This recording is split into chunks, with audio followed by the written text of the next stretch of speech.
อันนี้เป็นการสร้าง user พนักงานเนาะการสร้าง user อันนี้มันหน้าภาพรวมอย่างปกติเลยเขาเข้ามาบอลสร้างตั้งนี่คุ้มครองผู้ใช้เพิ่มผู้ใช้ใส่ซื้อนี้อย่างเนาะซื้อจิมมี่ใส่ตัวนี้เป็นรหัสผ่าน1 2 3 4 5 6 7 8 A ตัวน้อยใช้รหัสผ่านอีก1 2 3 4 5 6 7 8 A น้อยเลือกภาระบทบาทเราเลือกเอาตัวทำอิฐอันนี้มันเลือกสาขามันเราต้องได้เลือกใส่เบอร์โทรศัพท์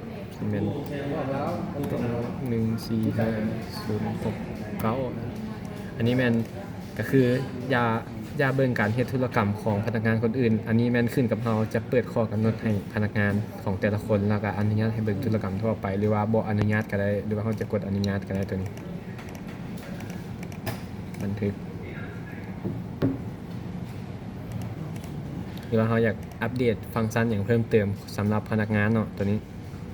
เป็นทางมากดเลือกซีทอยู่นี่เลย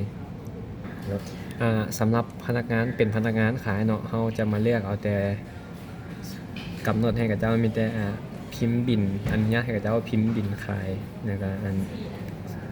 กำหนดให้กับเจ้าเลือกแต่สาขาบ่สามารถสั่งตั้งราคา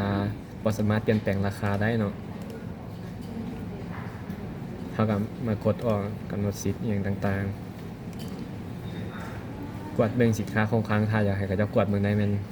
เราจะเปิดไว้เนาะฟังก์ชันถ้าบ่อยากให้กวดกับปิดไว้ก็ได้การเฮ็ดธุรกรรมต่างๆก็คือมันสามารถเบิ่งโต๊ะเบิ่งใบบินการซื้อคืนนี่ก็คือการกรณีลูกค้ายกเลิกเมนูอาหารเนาะเราสามารถเบิ่งได้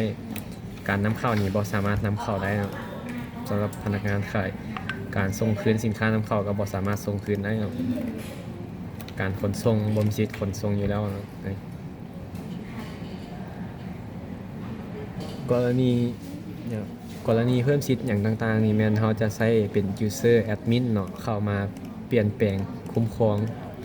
การเข้าถึงเวลาอย่างต่างๆแม่นเราจะใช้เป็น user admin มาเข้ามาแก้ไขอยู่ในนี้